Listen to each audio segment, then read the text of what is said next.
ministers, distinguished guests, members of the IPS family. I would like to begin by drawing your attention to the water on your table.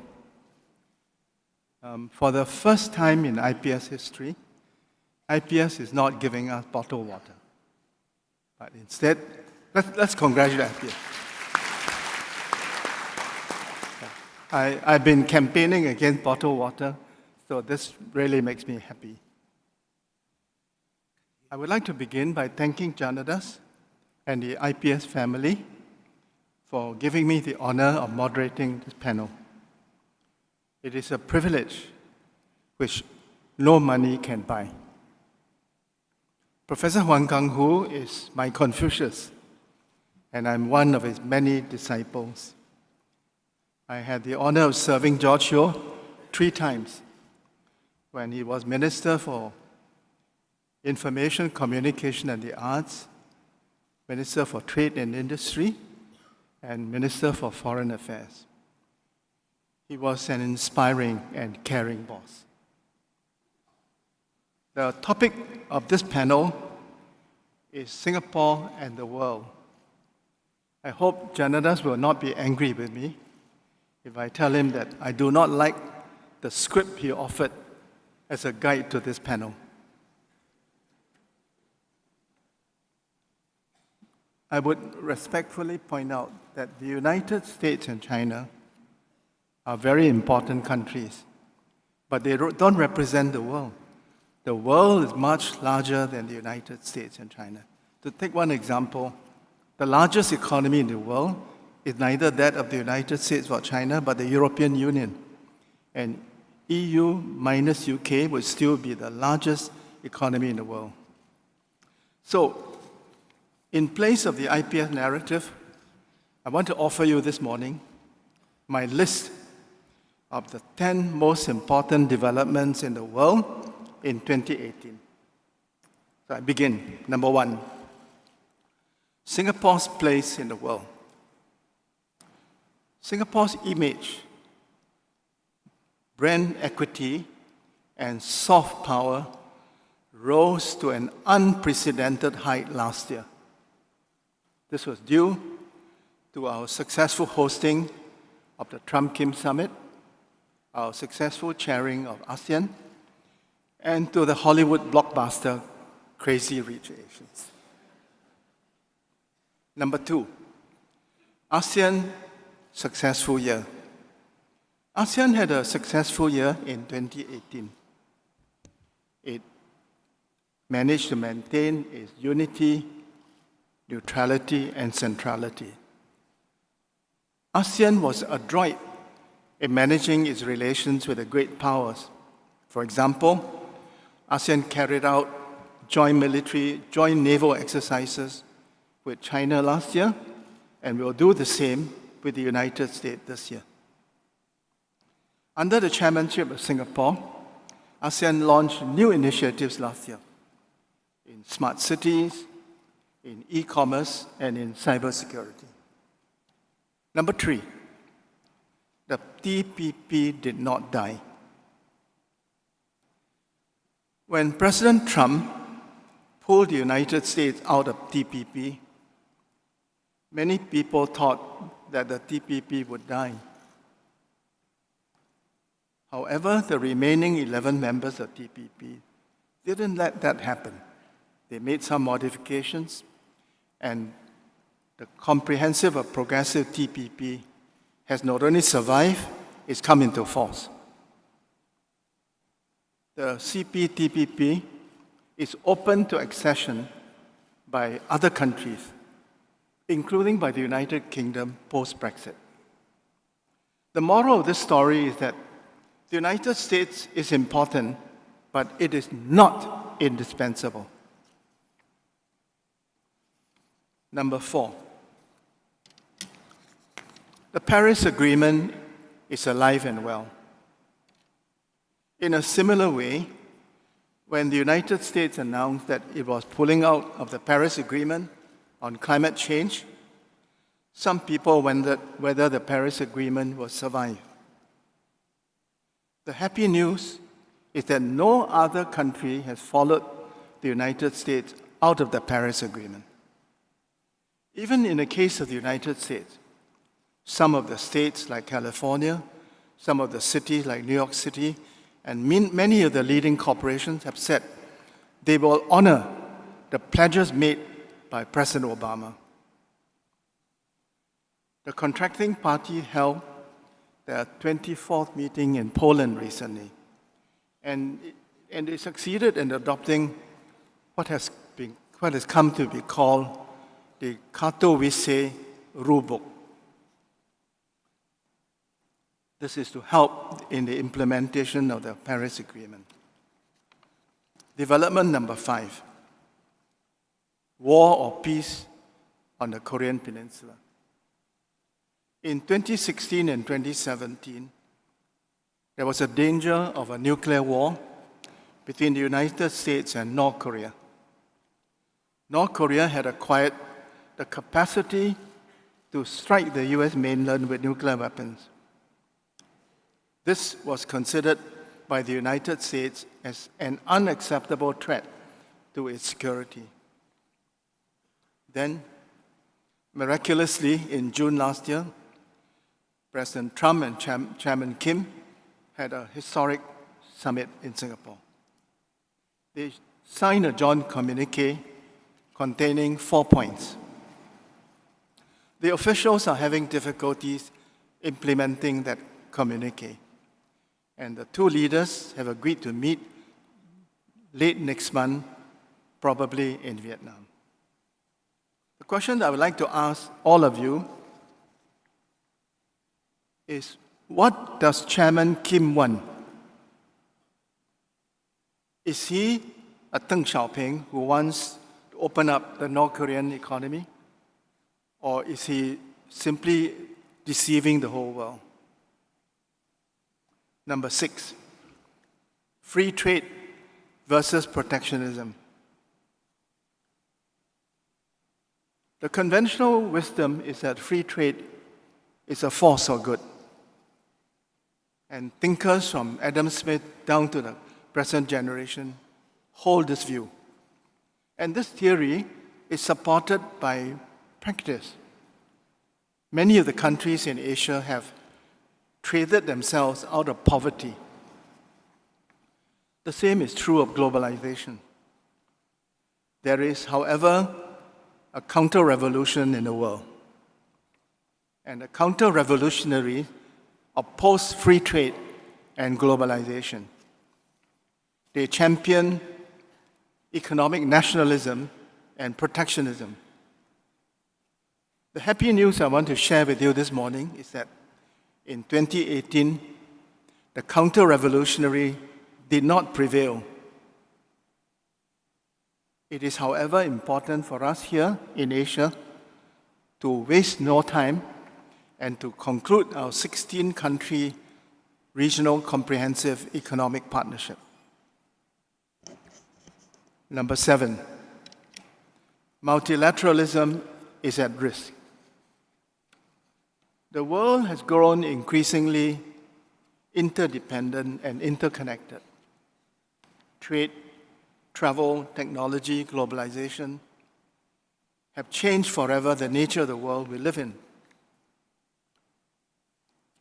Some of our most important challenges, such as global warming and climate change, the mass extinction of the species, the warming and acidification of the oceans, mass migration, terrorism, can only be resolved through international cooperation and through multilateral institutions.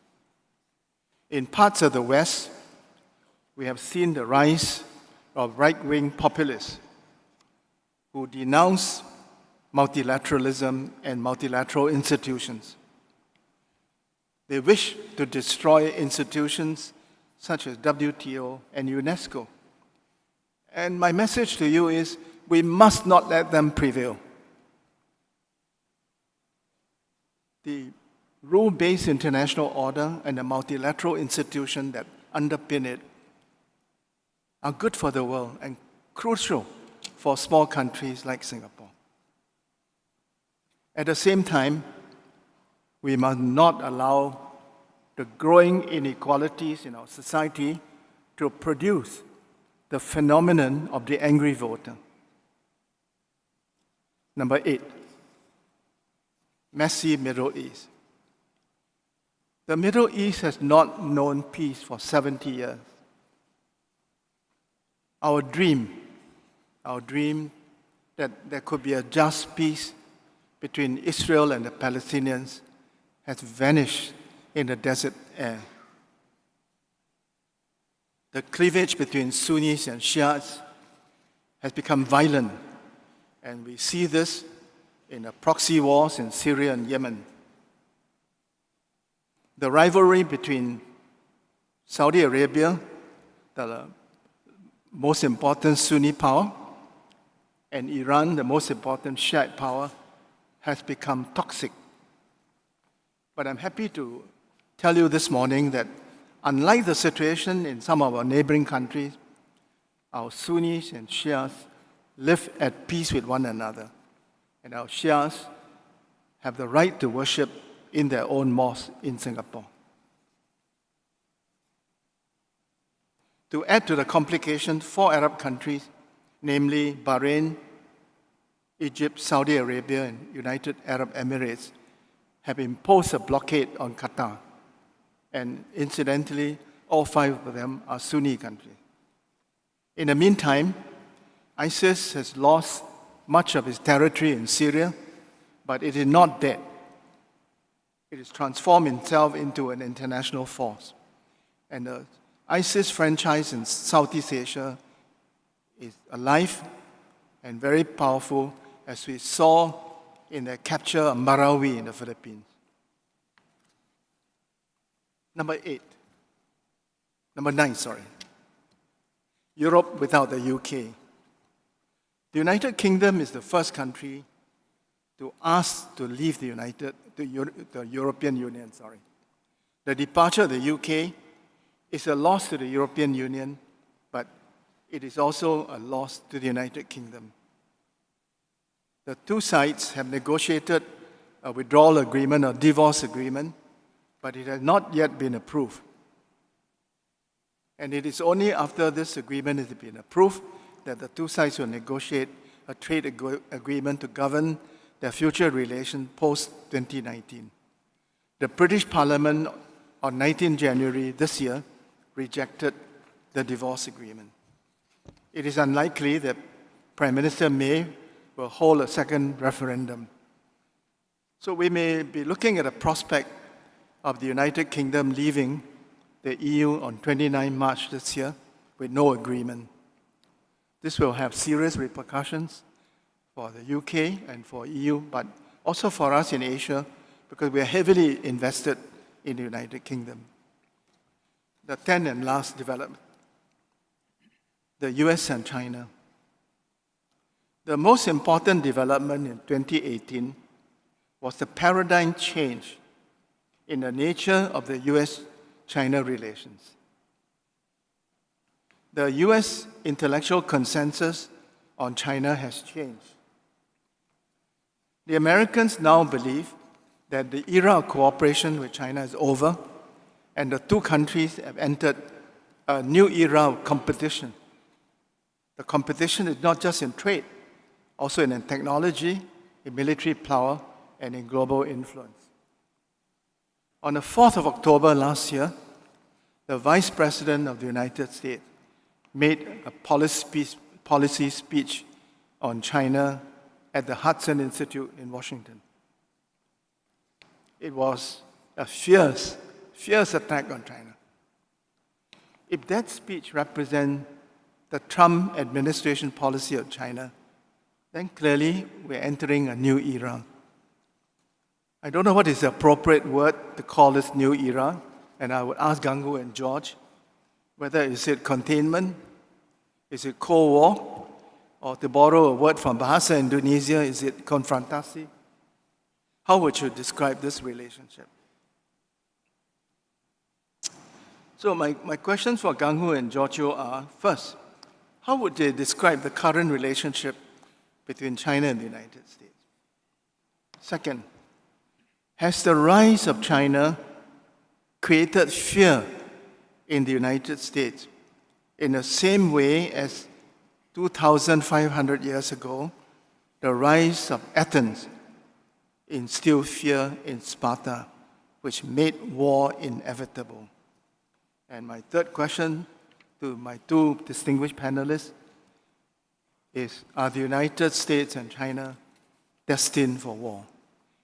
It now gives me great pleasure to invite the 88-year-old sage of Singapore, Professor Wang Gungwu, to enlighten us.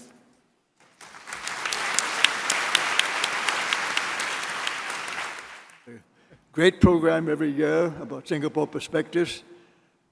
You've just heard from Professor Koh. I was expecting to follow Mr. George Yeo, but I shall do my best to fill in a gap in what I see as the position between Singapore and the world is the region. I know there'll be a section on the region, but I want to take out the point that a region is part of the world. The world is in fact full of regions. And although we talk about the world in general, the world is pretty abstract unless you pin it down a little bit more to where you are located. And to my mind, Singapore's place in the world depends so much on its place in the region. So I want to concentrate on Singapore's region. It's a region that is gaining in importance, in part because there has been a general shift and recognition that it is in the heart of a new dynamic economic region that has been called today the Indo-Pacific region. This is, of course, nothing new. The Indo-Pacific has always been there, two oceans in which Singapore's region has been at the heart of it right from the beginning. And in the days when the region's major players were on the Indian Ocean side, centered on India, on the Western Pacific side, centered on China, this region, we now call it Southeast Asia, it didn't have a name before, was central to that region for thousands of years. That is not new. In other words, there's something very fundamental about the regional position of Singapore in the region and the region in the larger old world of the Eurasian mass continent, landmass. It is in that context that I want to talk about Singapore's region. Of course, the context is very clear. Today, we have a global power, the United States, and a regional power, China. There are others, but China is the most significant regional power that we face today. So between a global power and a regional power, I think we have enough expertise this morning and this afternoon to look at the broader global scene. But for the regional power, China at the moment is the focus of attention. And I think it is right for us to spend a bit more time on that. And China very much has been a dominant power in this region from very early on. So how China sees the region seems to me something that we need to look at very closely. And I believe that if you look at the whole history of China's attitudes towards and policies towards its south, where our region is something of tremendous importance that we understand properly. China, of course, we all know the original China was way, way far away from this region, mainly in the Yellow River Delta, Yellow River northern plains of what is now called China, and was there for hundreds of years before it looked south. And for a long time, its perception of the south was simply of the 100 Yue, the southern, southwestern peoples of the southwest, but they had very little to do with each other for a long time. It was not until about 2,000 years ago that that part of China began to move south and took over some parts of what is now southeastern China, or what we normally call South China. And China began to emerge on the edge of the South China Sea. And that was only 2,000 years ago. But by that time, the people in Southeast Asia had already formulated its own identity and personality relating to the western part of the region in the Indian Ocean, and of course had its very deep commercial links already with the Western Pacific, including, of course, the southern coast of China. That's the background. That China moved south largely because the north was being invaded again and again by various tribal peoples from the north, northeastern, northwestern parts of the landmass of Eurasia, and forcing the people of China, originally in the Yellow River area, to move south. And they came down gradually over the centuries until southern China became also China in the south. In that context, China had moved southwards to what is now called South China. But it was not until the 10th century that there was such a thing as China in the south. And the 10th century was very interesting because by that time, the north had been basically taken over by northern peoples from the steppes of the northern Central Asian landmass, and the Han Chinese moved more and more to the south and intermingled with the original indigenous inhabitants of the Yue people in the south to form a new kind of society. And because they were isolated and there were divisions, well, I won't go into that, the south was mainly defending themselves from being conquered from the north for a long time, for about 200 years, during which time a little kingdom, today we would normally associate it with the Song Empire, but actually it was a Song kingdom, the southern Song, for about 150 years was all that was left of the original China, because much of North China had already been taken over by other peoples. But even then, the story did not end. What really was intriguing is that China was eventually integrated into one China by, again, from the north, by the Mongols. We often forget the Mongols were active everywhere. We notice that they spread right across into Europe and the Middle East and the Mediterranean. But of course, its most important and most successful empire was under Kublai Khan in Yuan China. But what is significant about Yuan China, Mongol China, was that it integrated all of China again for the first time in hundreds of years. And by that integration, it pulled the southern Chinese back into the northern ambit, so to speak. The north became the dominant feature of China's history for the next 600 or 700 years. Where Singapore is concerned, it's probably not entirely a coincidence that we first heard of Temasek at the time when the Mongol Empire was at its peak in China. It was when Kublai Khan, in fact, had conquered all of China that we first hear of the island called Temasek.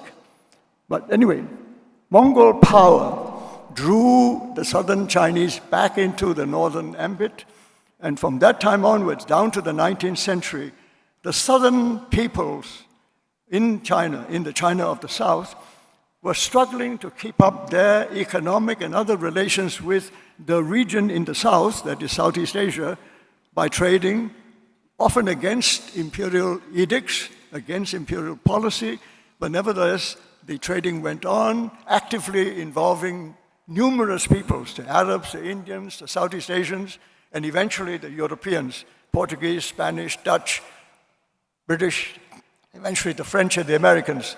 So that was a period where the South in China, China's South, was deeply involved in the commercial relations of Southeast Asia and the rest of the region. And that was a time, however, where the political authority, the center, was always up in the north, and the south was constrained by the north not to be too active. And that remained so until the 19th century at the cost of China's own independence. And they lost control of their own civilizational progress by the end of the 19th century. And the 20th century, we saw two revolutions which totally transformed that China. But that transformation itself deserves our special attention, because those two revolutions changed the nature, the structure of Chinese society in some very profound ways. For one thing, what South China represented for all those centuries of northern dominance was a group of people who were primarily entrepreneurial, commercial, technically oriented, who were very enterprising and were trying to create a new economic environment for themselves, while at the same time being politically dominated by the forces in the north. But this tension between northern political and military power and southern entrepreneurial and technical expertise remained throughout that whole period down to the end of the 19th century. But the 19th century, the opening of China, gave the southern Chinese entrepreneurs in particular, but also their technical and scientific talents down in the south, an opportunity to rise above their positions, the lower positions that they were allocated through the centuries. That transformation, fundamental transformation in Chinese society, has now created a new China. And the two revolutions that occurred, the ones in 1911 and 1949, totally transformed that structure. It was a structure in which the literati, together with the military and the peasantry, formed the basis of that society. But after the two revolutions, what had happened was, fundamentally, the technologists, scientists, and entrepreneurs rose in their positions in the society, became invaluable to the economic development and progress and the progressive development of the country.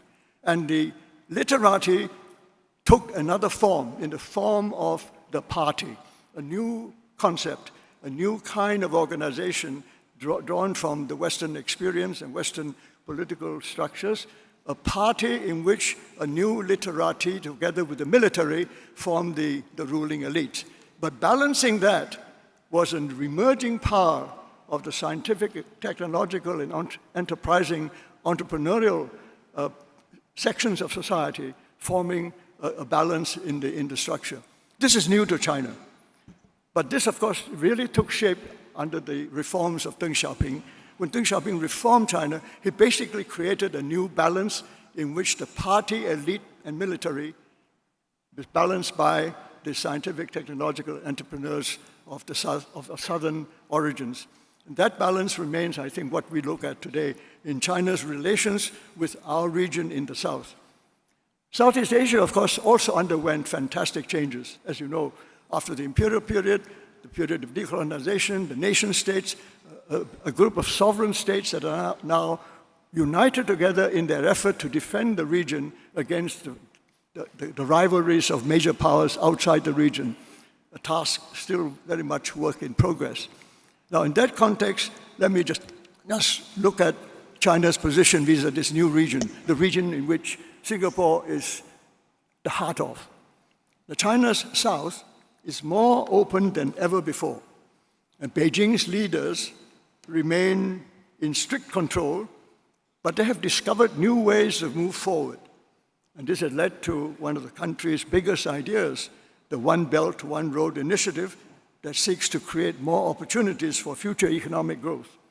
Its key feature is that it covers both the overland and maritime potentials across the whole stretch of the old Eurasian world, where a balanced approach is essential to advance China's long-term interests.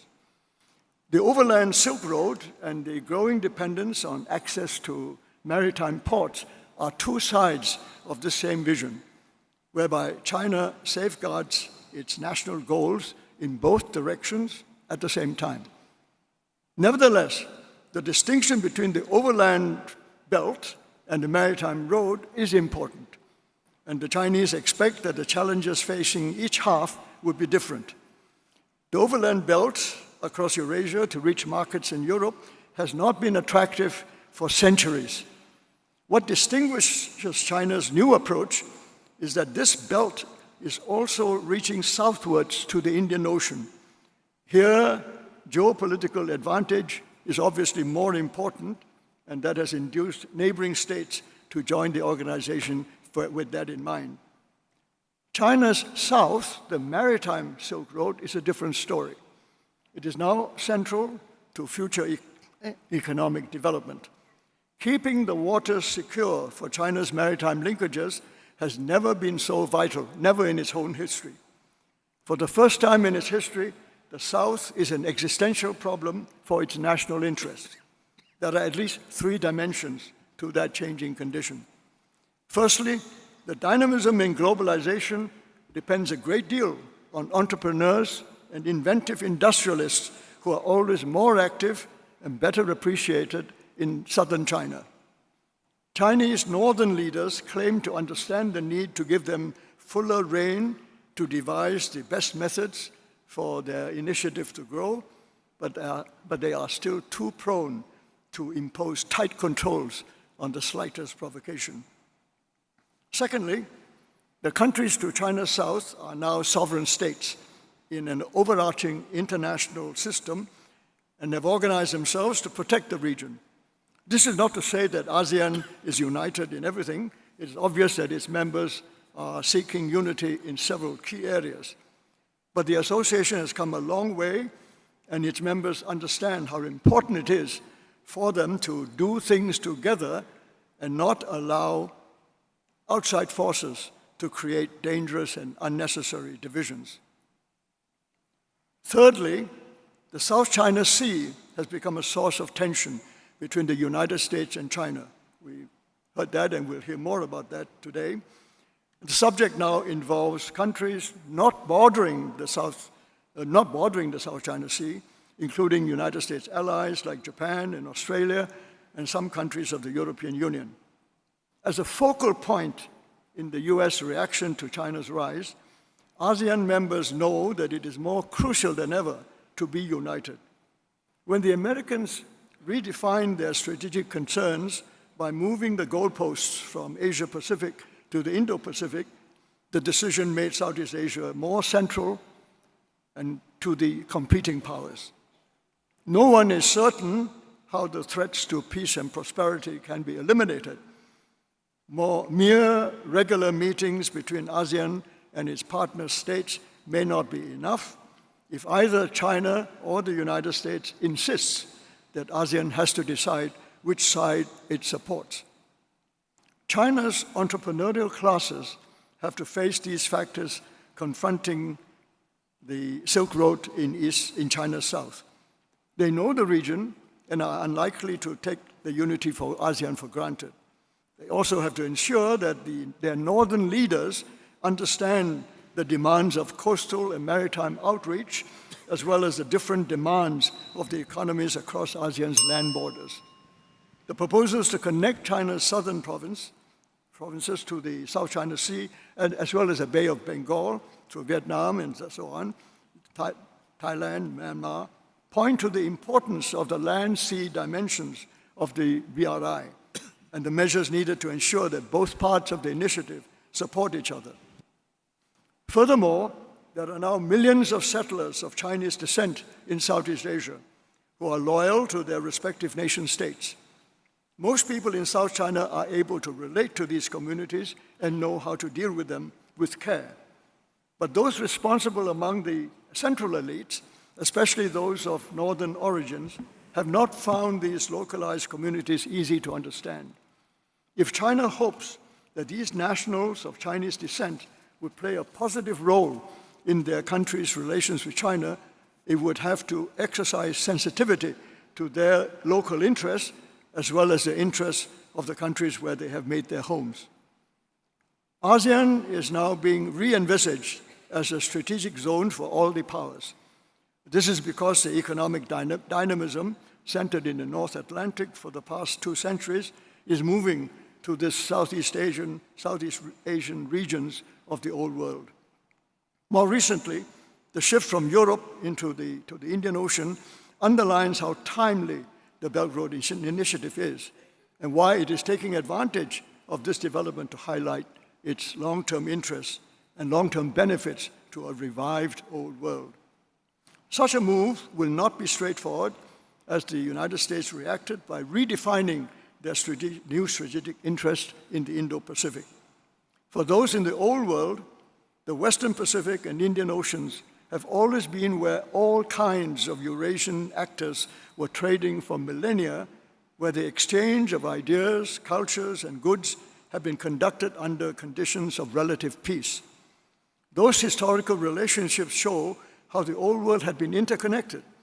A fresh review of that history would help the peoples involved to restore the conditions that had ensured that every part of that larger trading zone benefited from the trading relations. The Indo-Pacific, as redefined by hegemonic power on the other side of the Pacific, means that Southeast Asia, as the only region that faces both oceans, will become more critical than ever. Singapore, once part of the commercial zone that connected the two halves of the old Eurasian world, has been transformed into a global node in the Anglo-American order. Given that its location is also central to China's future in the south, the city-state would need to find new ways to perform its dual roles, one in a revived Eurasia and the other in a globalized world. It will not be doing that alone. But it will have to devote much of its energies to ensure that fellow members of ASEAN all understand the region's role and will continue to work together to avoid being destroyed by big power rivalries. Thank you.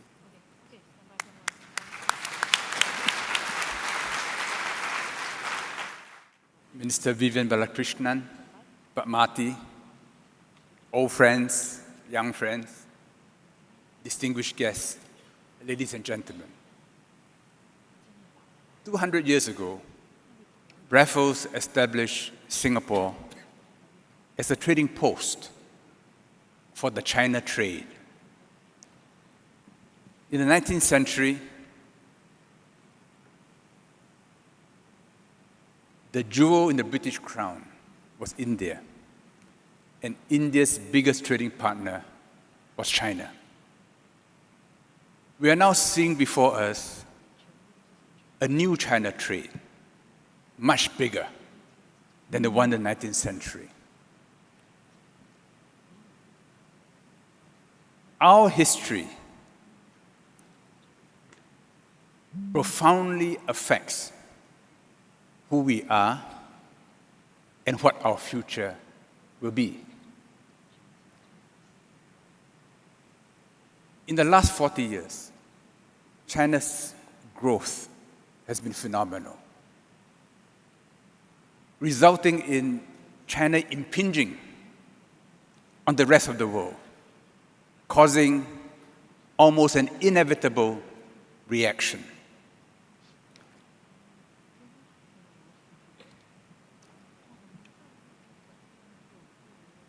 If China's GDP per capita, when it reaches half that of the US, its GDP will be twice that of the US. When China's GDP reaches 2/3 of the US, its GDP will be roughly that of the US, EU, and Japan combined. I think it's entirely possible that China's per capita GDP reaches 2/3 of the US. So this is the future unfolding before us, and is creating considerable discomfort in the neighborhood and beyond. In Asia, countries are going back to the history books to try to figure out what China was like in the past. Because in that past lies opportunities and wisdom for the future. It is numbers, but it's not only numbers. China's population will peak at 1.44 billion in 2029, according to Beijing. And India's population will surely overtake that of China. But it is not just population. It is the fact of China's homogeneity with over 90% of its people Han, believing in the midst of a common ancestry, having common heroes, celebrating common festivals. Of course, there's considerable regional diversity, but the Chinese people, including the Chinese outside China, feel that they belong to one race. And because of that, when China is united, its productivity is awesome. But of course, when it declines, the decline is also awesome. And that explains the long cycles of Chinese history. You take the restoration of China under the Ming, 1368, 朱元璋, Nanjing. By 1405, the great voyages were launched. Just 37 years. 37 years to consolidate a continental country, to develop industry, to generate the surplus, the technology in so many fields. The fleets had cartographers, astronomers, scientists, soldiers, diplomats, farmers. They had chicken farms.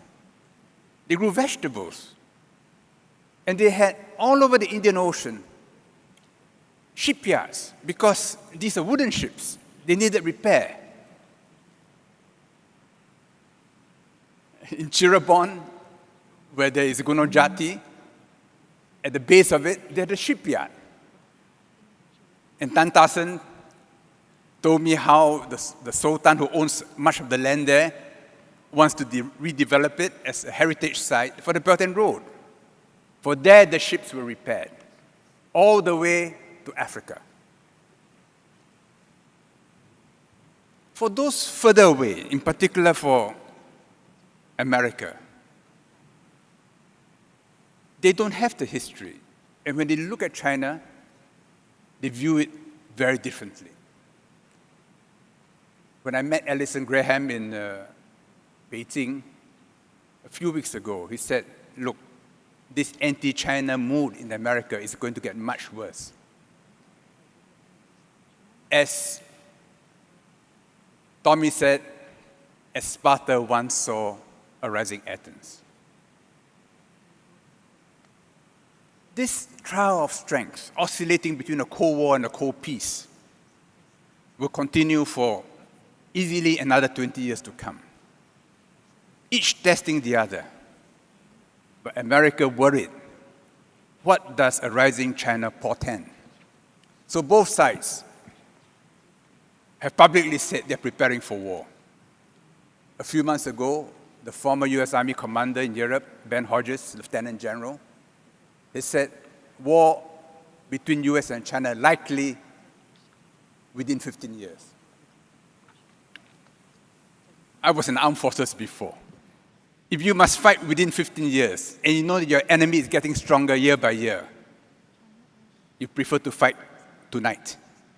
As Harry Harris often said, be prepared to fight tonight. Of course, war between the US and China, that's madness. But both sides have to prepare for it. But this is the single most important relationship shaping our world today, the US-China relations. If it is bungled, all bets are off. All of us will be torn apart, as countries, as cities, as companies, as families. Happily, unlike the old Soviet Union, China is not a missionary power. China does not see maritime voyages the way Admiral Mahan saw the oceans. I tell my American friends, think about it. Why does every Chinese dynasty rebuild the Great Wall? And many of us are familiar with the strains of the Chinese national anthem, 起来. In that national anthem, recited countlessly, sung countlessly, the Chinese talked about rebuilding a new Great Wall. This is because it is difficult enough organizing the Han people and other nationalities in China. And their foreign policy has always been defensive in character. Every Chinese leader reads and rereads Sun Tzu, The Art of War. You have to understand war, and you must be prepared for war. But you are a fool to go into war lightly. Because war, once you begin, will exhaust you and lead to consequences you cannot anticipate. If you watch the way China is managing relations with the US now, very careful. And I believe the current trade negotiations are likely to succeed because China will go 80% of the way to meet US demands. Not because they are afraid or generous, but because they know that time is on their side. Last weekend, I met a Singapore businessman who goes to China often, has a big business in China. So I asked him, how's China? Meaning the economy. He said, bad. In one word, bad. China has been deleveraging deliberately, giving help only to important sectors which they cannot allow to go down. But the last easing after the global financial crisis created a lot of excesses which they are trying to squeeze out of the system. And they know in every field they are advancing, slowly, feeling their own strength. This rivalry between the US and China will continue until the US is convinced that China's nature is different from that of the US and different from that of the Soviet Union.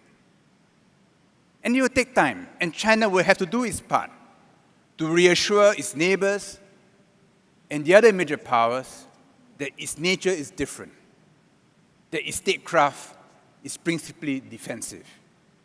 And all of us who are at the intersection between these two great countries should play our part to help bridge the differences. You take the TPP as an example. Tommy talked about it. I was involved in establishing it together with Brunei, Chile, and New Zealand many years ago. I remember trying to persuade Shi Guangsheng, China Trade Minister, to join. He said, no, we have already given too much joining the WTO. We can't do this. And then the Americans came in, and under Obama, and they turned it into an anti-China coalition, which I thought was a mistake. Then, by happenstance, Trump became president, and the US removed itself from the TPP. Fortunately, Prime Minister Abe decided to see it through, push it through. I think Singapore, Japan, and other countries should encourage China to join the TPP. But prolong the negotiations. This will encourage, even force the US to come back in. Because if it's the US and the TPP, including China, it'll be a problem for the US. But we must do this artfully, coordinate the negotiations so that they join at the same time. And whatever China is prepared to give to the US, we say, give it to the TPP. Now, intellectual property is the single most important trade issue in the coming years because of digitalization. When Tommy negotiated the free trade agreement between Singapore and the US, IP was a big issue and threatened to derail negotiations. And I remember as trade minister calling a special meeting, and we asked ourselves, what is our own future? And we came to the conclusion that it was also IP. So instead of fighting the US, we went with the US, and today Singapore is a major intellectual property center in all of Asia, to our great advantage. So it is in China's interest to move on IP, and it's in the US interest. And if the TPP includes China and the US, the WTO will have to follow in this wake, and you have a safer world. Trump thinks that the US enjoys an advantage in bilateralizing relationships.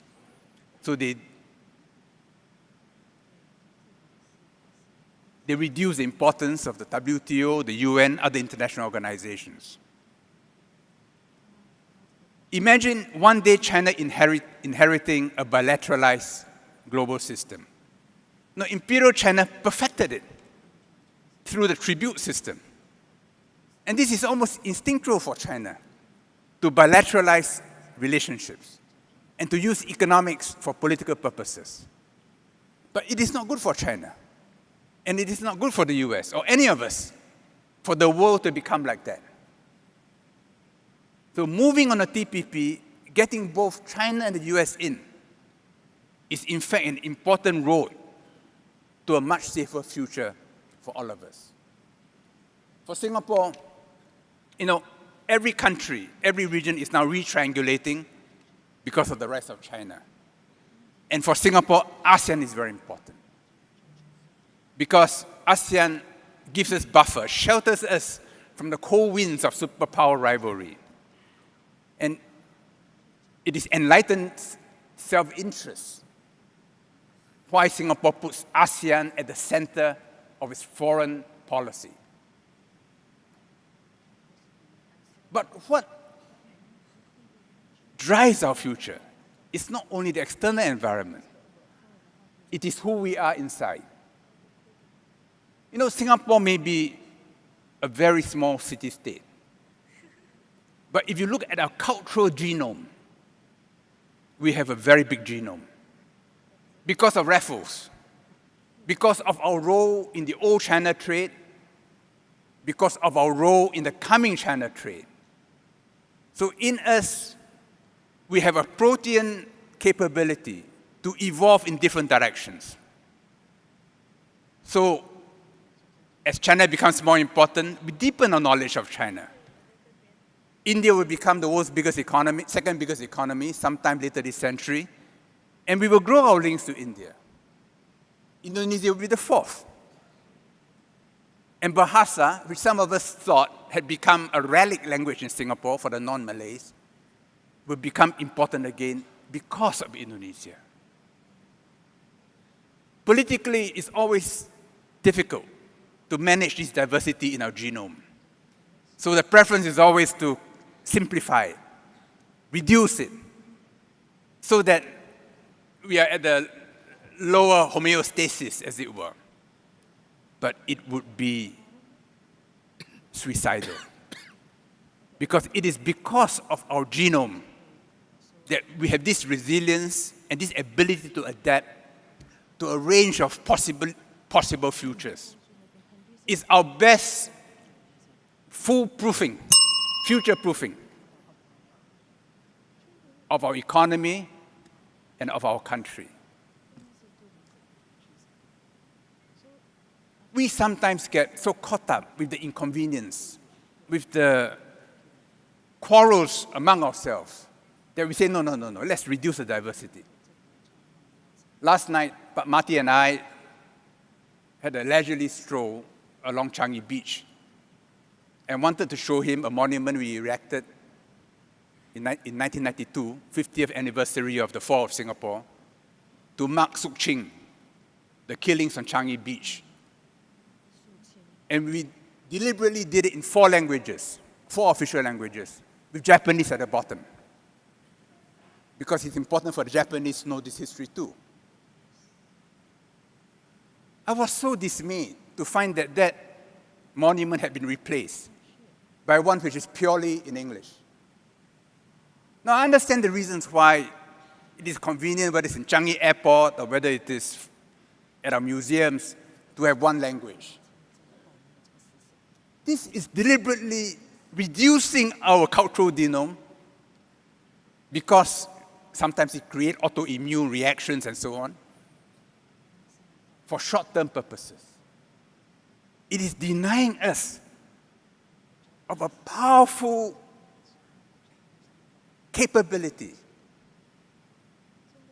and a precious inheritance from the past, which in fact will secure our future. We cannot avoid in Singapore always having debates about race, language, religion, identity.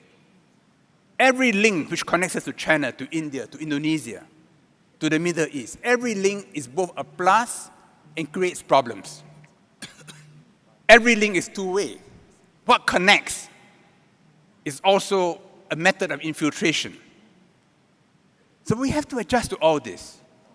The day we decide that it is too tiring to do all this, that day we will shrivel and become inconsequential.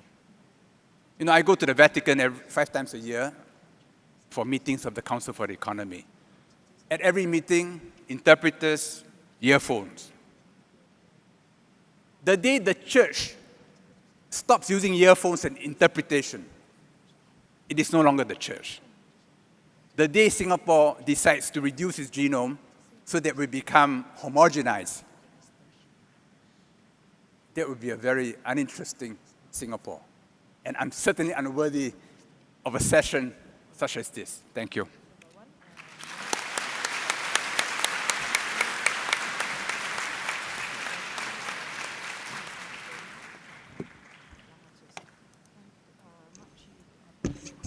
I thank Prof. Huang and George Yeo for their presentations. We have about 20 minutes for the Q&A session. I would like to have the privilege of asking each of the two panelists a question. So I start with you, Gang Hu. Gang Hu, as a historian, do you have any concern that we are seeing what Thucydides said was a trap, in the sense that when an incumbent superpower, Sparta, saw the rise of Athens as a threat to itself, it made war inevitable? Is this scenario applicable to the rise of China and the fear this has engendered in America? And my related question is, we are both friends of Professor Samuel Huntington. In his book, Clash of Civilizations, he had predicted that China and the West will clash. But he thought they would clash for civilizational reasons. So could you also comment on that, please, Gang Hu? On the Thucydides trap argument that Graham Allison refers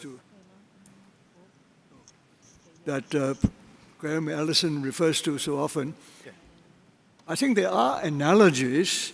For example, when China was powerful and recognized the threats of the Xiongnu or the Turks or the Mongols or the Manchus, they did their utmost to prevent these forces from becoming strong enough to destroy China.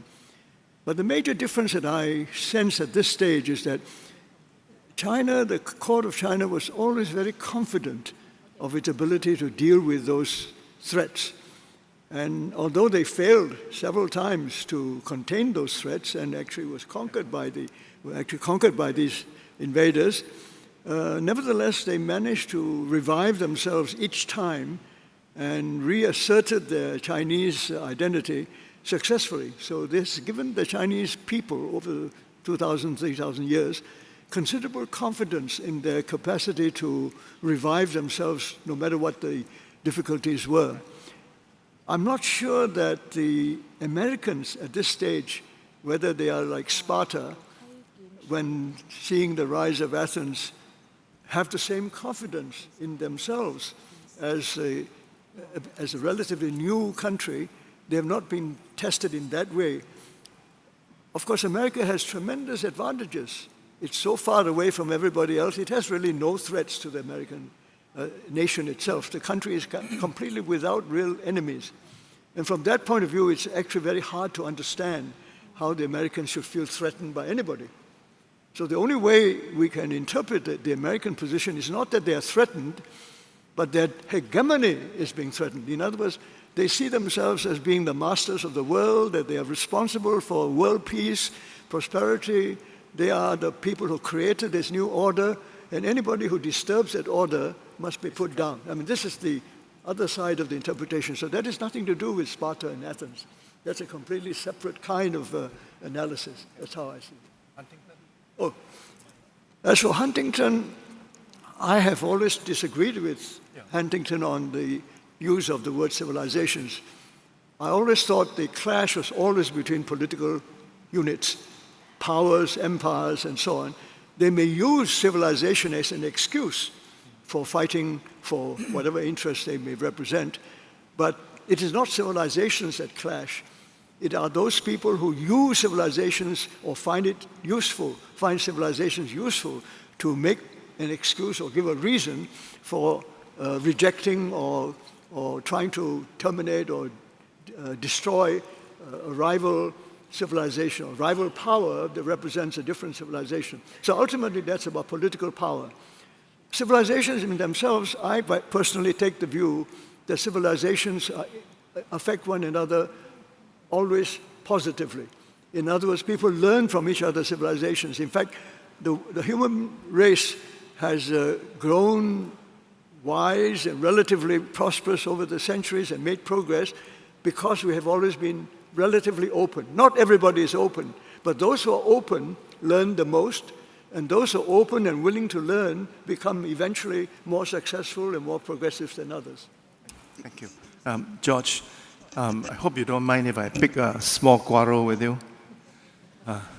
If you read today's Straits Times, there's an excellent article by Sumiko Tan summarizing this year's Davos. And she said this year's Davos was dominated by three themes: China, artificial intelligence, and business for good. And what? Business for good. That means can you run a profitable business and at the same time do good for the environment and for the world. On China, she said that the dichotomy in Davos was, is China the big bad wolf or is China a benign power? Yeah? And I noticed in your written presentation, and I quote here, you said it is not in China's nature to be a missionary or colonizing power. Many Singaporeans share this benign view of China that you hold. But it is not consistent with the facts. Yeah? So I want to challenge you. In Gang Hu's speech, he said during the Yuan dynasty, China attacked Japan, Korea, Vietnam, Champa, and even invaded Borobudur in Java. Gang Hu also said the Qing emperors extended China's frontier northwards and westwards to the current territorial boundary of China. And when I asked a Vietnamese scholar, what is the Vietnamese view of Chinese history? My Vietnamese friend said, Vietnam was ruled by China for 1,000 years. And if you visit Hanoi and Ho Chi Minh City today, you will see monuments dedicated to Vietnamese who fought China for liberation. When I asked a Korean scholar for Korean view of Chinese history, this Korean scholar said that China had invaded Korea at least 500 times in its history. So why do you hold this benign view of China? No, if you look at the historical map of China, the extent of the different dynasties, they wax and wane. And as they wax, they incorporated border regions and Sinicized them. And then as they wane, some of those not properly Sinicized became independent, but related chopsticks peoples. So their view of China is, of course, very different, say, from countries or tribes or nations living further away. Any Korean history drama would always have some Chinese dynasty as a backdrop. The Vietnamese and the Chinese have a very similar genome, except there's one part in the Vietnamese genome which says emphatically, I am not Chinese. Yeah.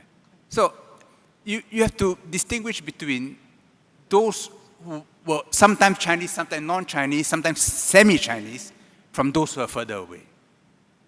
But ask ourselves, why does every Chinese dynasty seek to extend its borders but stop so that its population remains homogeneous? And that's because when China was unified under Qing, it was very tough. The legalist principle, punishment. So Qing did not survive Qing Shi Huang's son.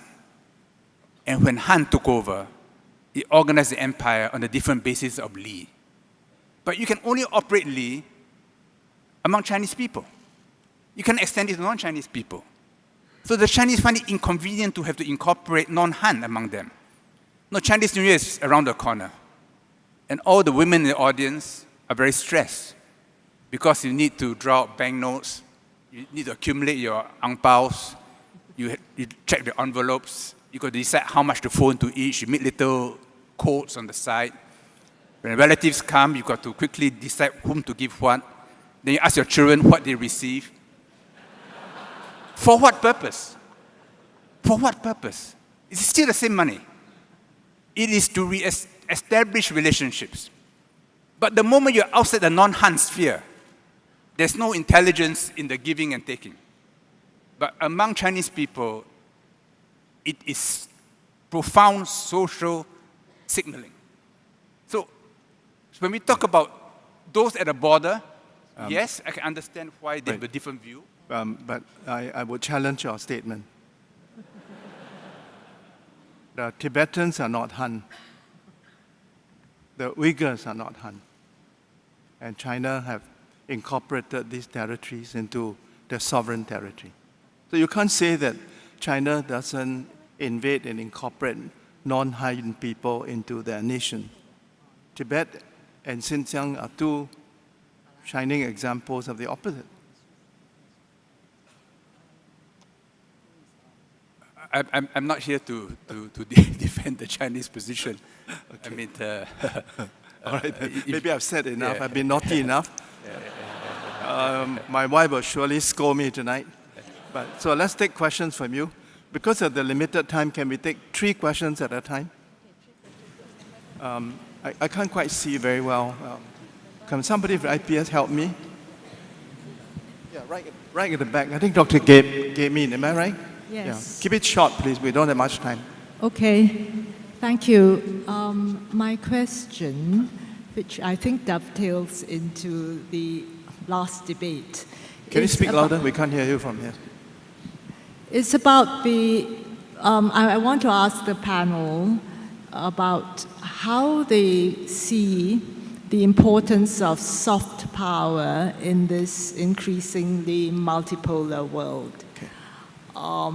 In particular, how China has succeeded or not succeeded in exercising soft power, and also Singapore, how we can improve. I ask this because the 3 people on stage are, to me, icons of the mastery of soft power in Singapore. Thank you. Thank you, Dr. Min. Another question, please. Is there somebody else who wanted to ask a question?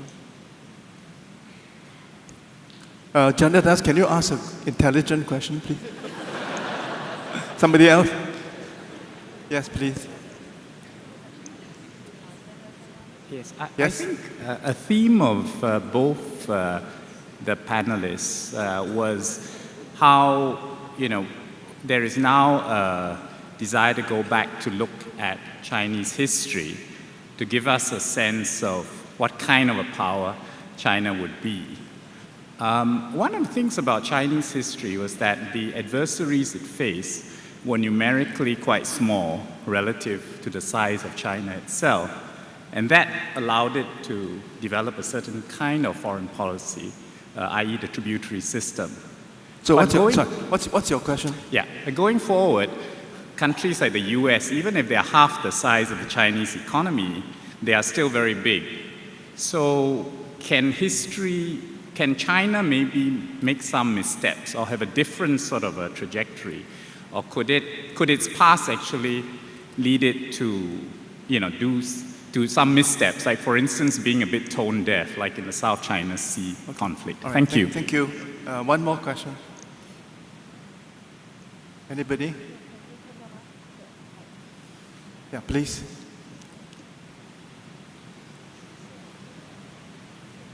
We're living in interesting times, witnessing the US and China tension. My question is, how would you advise someone like Trump in this interesting time? Oh dear. I don't think any of us dare to advise President Trump. But why don't I ask George to go first? George, the three questions, soft power, what advice of President Trump, and learning from history. I think for China, it's very important to be immersed in this history because it's impossible for the Chinese to do anything without reference back to their own history. So they are very much imprisoned by their own historical precedents and models. Even in communist China, as Wang Gungwu said, if you look at the Communist Party, well, it's just a revival of the old Mandarin name, but using Western terms and Western concepts.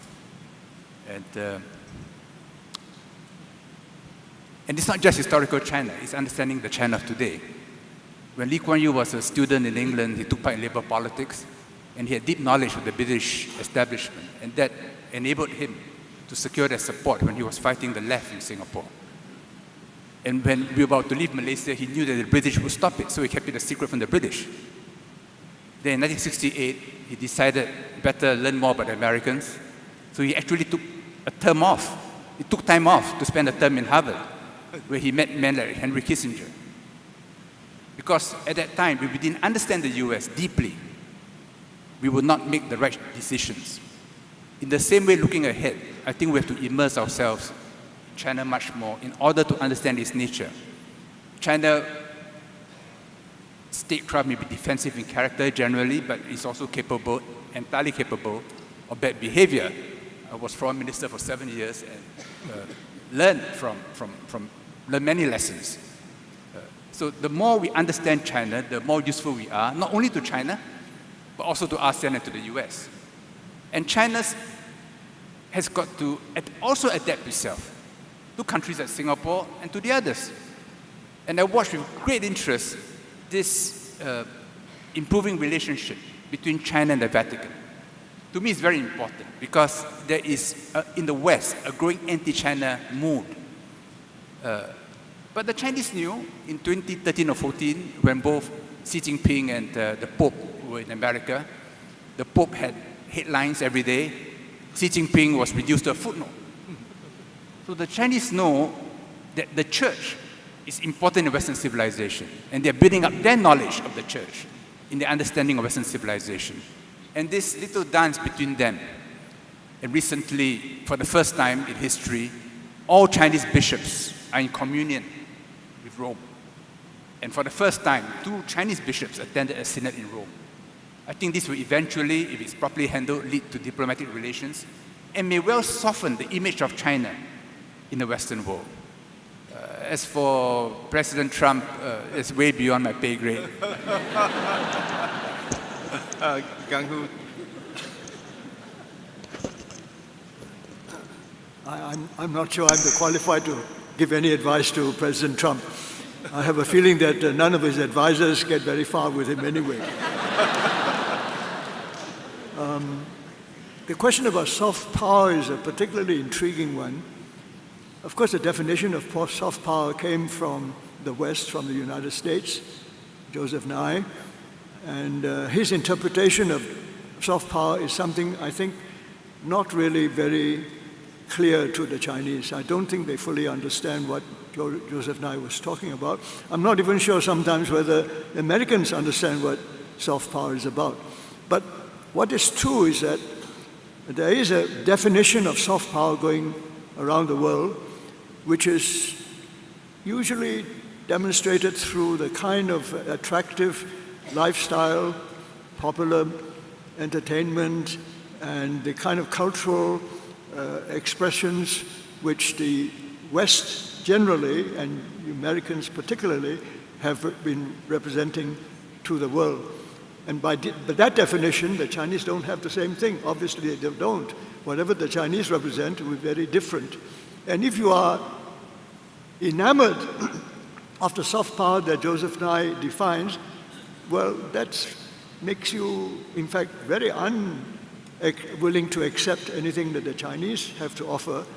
And when the Chinese imitate the West and offer something like it, it doesn't sound really genuine. Now, that's the particular weakness of this concept of soft power. But if you take the Chinese point of view, when they set up all these Confucius institutes and so on, what did they have in mind? I'm not sure that they think of Confucius as all that soft. Confucius was a terribly demanding sort of guy. He demanded very high standards of behavior, standards of morality, and insisted on being a kind of gentleman at all costs. Very demanding things which I wouldn't describe as soft. They expect you to be highly disciplined, self-disciplined, to be a proper Confucian. And I'm not sure that anybody would be attracted by that. That's hard, sounds like hard work. And so I think that's not what it is about. To the Chinese, what they have to offer is essentially the idea that they are very different from the Joseph Nye's definition of soft power. And they're trying to offer something to attract people to learn about China through the language, to the literature, to the art, and so on. But what they put out is all so different from what the Americans represent. So if you define soft power in the Joseph Nye sense, then China has no soft power. It can't match what the Americans have to offer. But when it comes to what the Chinese understand by soft power, they mean by soft power what is not hard power. Hard power means military power, political influence, political pressure, that's hard power. Anything other than that, including trading, peaceful commercial relationships, entrepreneurial competition, and so on, they regard that as something to do with soft power. Now, I'm not sure people understand that, and it seems to me quite a difficult way to overcome the different understanding. I think, sorry, I don't agree with that, Ganggu. I think China has soft power. And this was brilliantly put on display at the opening of the 2008 Beijing Olympic Games. It was so beautifully curated. It showed the world that China had made so many contributions to civilization. And I would say, even in the contemporary world, people are attracted to China because they want to learn the language, they want to understand the culture. As George Yeo said, all of us need to do that. They're interested in Chinese literature, they're interested in Chinese food. The whole world loves Chinese cuisine. When Chinese sports person win major tournament like Li Nan did, Australian Open, this added to China's soft power. So I think that China has soft power, and I think it intends to compete with America, not just in hard power, but also in soft power. May I say, Tommy, that that understanding is because you're not totally sold on the American idea of soft power. If you're open-minded about that, you can find soft power in China. Yes. What I'm talking about is that whole new generations of people around the world are sold on the American idea of soft power. That particular kind of soft power, the Chinese do not have. Okay. That's really what I'm trying to say. George, please, George. I think I agree with Gungwu that we have to look at China in its own terms and not against Western intellectual categories. I mean, the Chinese philosophic tradition, the yin and yang, wen, wu, wen, wu.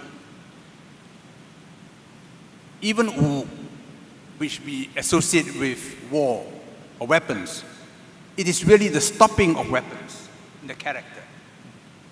The entire philosophical tradition is, if you have to fight, you have to fight. But if you fight without thinking through, you're harming yourself. So everything is about how to avoid having to fight. If you read Sun Tzu, the supreme commander achieves his objective without having to fight. Yes. And I think that's what China is trying to do. So when you face a problem with China, they're very slow to threaten militarily. They will use rhetoric. They know all the acupuncture points. They twiddle you here, twiddle there. Before you know, you're feeling some neuralgia. Then they prescribe bitter herbs. Then they look at you again, and then they adjust the treatment. They will try to avoid surgery at all costs. Now, do you call that soft power or hard power? Well, that's Chinese power. Thank you, George. Let's take 3 more questions. I think then we have to conclude this session. 3 more questions, please. Hi, Prof. Yes. Oh.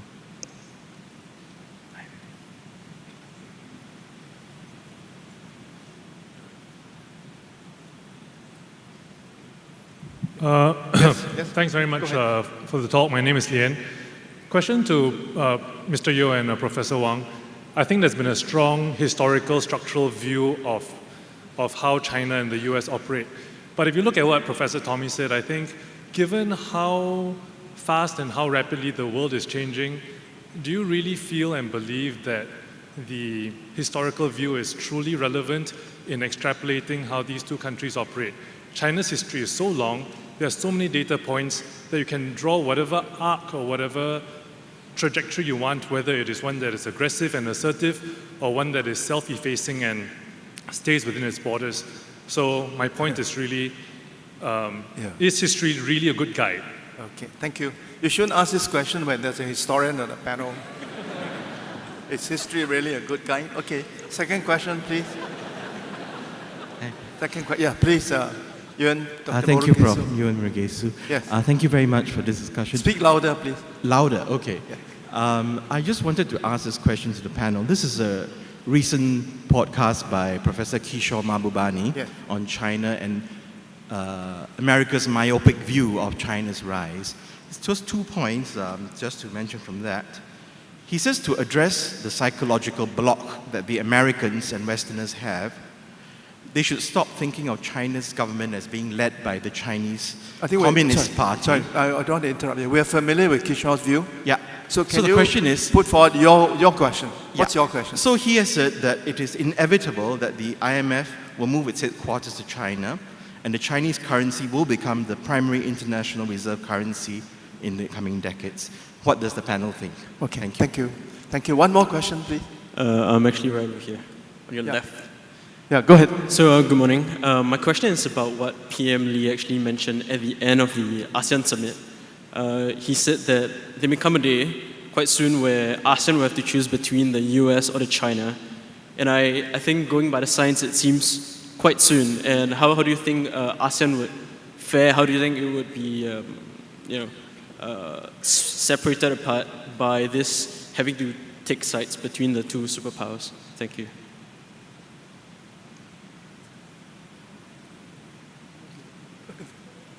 George, last question.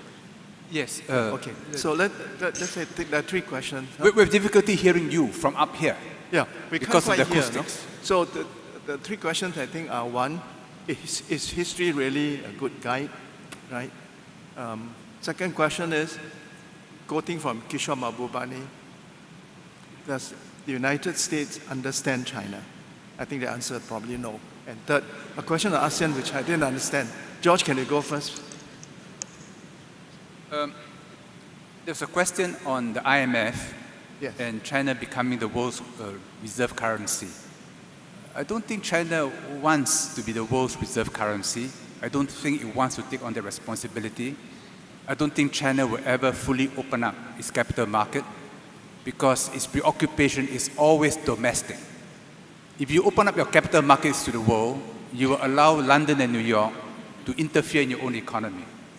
And the history of China is they much rather be in control of their own essential physiological systems, and finance is one of them.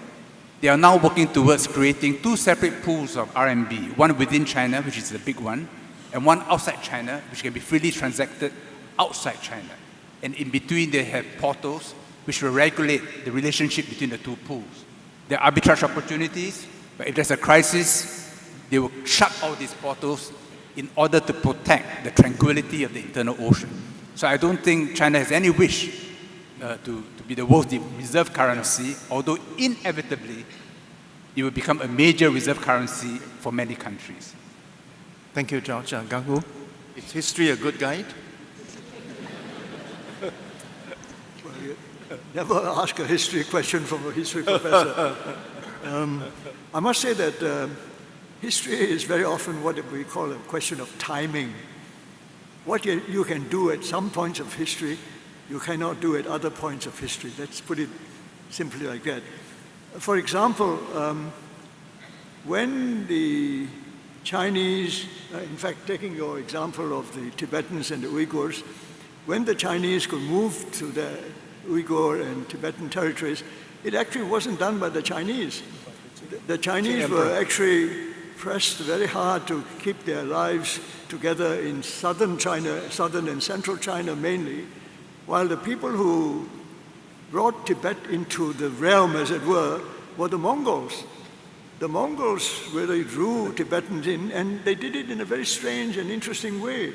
One of the ways they did it was by becoming Lamas Buddhists themselves. I mean, and in fact, the Tibetans did the Mongols a great favor, turned them from very barbaric, tough warriors into very nice, peaceable people, as the Mongols are today. And that's because of Lamaist Buddhism. So I'm not sure who took over who, but that's where Tibet came into the Chinese realm at that time. And Uyghurs, rather similar position. The Manchus were the ones who, when the Emperor Qianlong, right in the height of Manchu power, expanded there, partly because he was trying to control the Mongols, who were rebellious against him in the Xinjiang area, and of course the threat of the Muslim forces at that time to prevent Qianlong from doing that led him to take over Turkestan itself. And from that moment onwards, the Uyghurs became part of the Qing Empire. Now, as I said, timing is what it is. Where did the Chinese come in? The Chinese came in because they inherited the Qing Empire as the Republic of China in 1911. And when they inherited that, the whole world at that time, the international law of that time, allowed China to take over the borders of what was the Qing Empire. That became the borders of the new Republic of China. And that was internationally acknowledged. So there were no questions of rights and wrongs in that issue. It was a kind of inheritance. That is why I say history is a matter of timing. I'll give you another example of how fortunate you can be. In the 19th century, or in fact go earlier, in from the 16th, 17th century onwards, the Spanish could do what they like to what we call Latin America today. And in the 19th century, the Americans could do what they like on the North American continent. They took over all that from these indigenous people. You might say very sorry for the Amerindians, but they had nobody to stop them. No international law was quoted to say, you cannot do that. You cannot do this to the poor Indians in North America. So the timing is very important. If you did that at the right time, you can get away with it. You do it today, you can't. Okay. We have about 3 minutes left. So what I'd like to do is invite each of the two panelists, George Yeo first. In about 2 minutes, can you sum up what is your most important message to the conference this morning? George. I'm concerned about ASEAN. I think ASEAN is very important to Singapore. Singapore is the most ASEANized country among the 10 members. All the citizens have large communities here. A strong ASEAN gives us much more room for maneuver and buffers us against big power rivalry. It's important that Indonesia takes the lead. I had a long conversation with Pak Mati last night on this, because without Indonesia taking the lead, it's very difficult for ASEAN to coalesce a common position. In my years as trade minister and foreign minister, I always made it a point of principle to align Singapore's interests with that of Indonesia's, harmonize our positions, and then together we can do much to influence all of ASEAN. And I hope that in the coming years we will spend much more time developing our relations with Indonesia. The second point is more important, which is ourselves, and how we see ourselves. How do we see What does it mean to be a Singaporean? When I was a member of parliament, I always gave more or less the same speech, handing out new ICs to new citizens. And I said, wherever you come from, those links are important to us. Do not cut off your links to China, to Indonesia, to Myanmar, or Thailand. These are all assets to us. There's only one requirement to be a Singaporean, which must be that you open your heart and your mind to others. You must be bigger than what you were to become Singaporean. When recently President Halima and President Putin broke the ground for a Russian Orthodox church in Singapore, many Singaporeans were not aware of this. But I met a Russian businessman who was with President Putin on his trip to Asia. He said for days afterwards, Putin could not stop talking about it. Because to have a Russian Orthodox church in Singapore, complete with golden domes reflecting the sunlight, it meant that in our heart is Russia. And that mattered to him. And that must be how we are seen by others.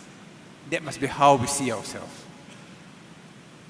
I would just point out that this Russian Orthodox Church in Singapore, which is being built, like many other good things, are the legacy of George Yeo. So let's give him a round of applause.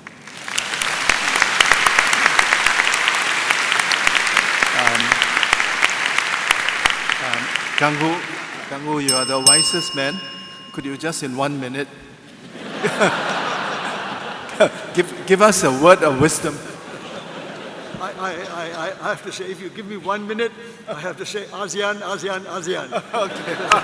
that boils down to it all. I think no question in my mind that the most remarkable story is the coming together of these miscellaneous states of the area we call Southeast Asia. To be able to work together as ASEAN is one of the most remarkable stories of our time. And I hope they can continue, because if they continue, they can make a difference to peace and prosperity in our whole region. Join me in thanking the two speakers. Thank you, George. Thank you, Danny.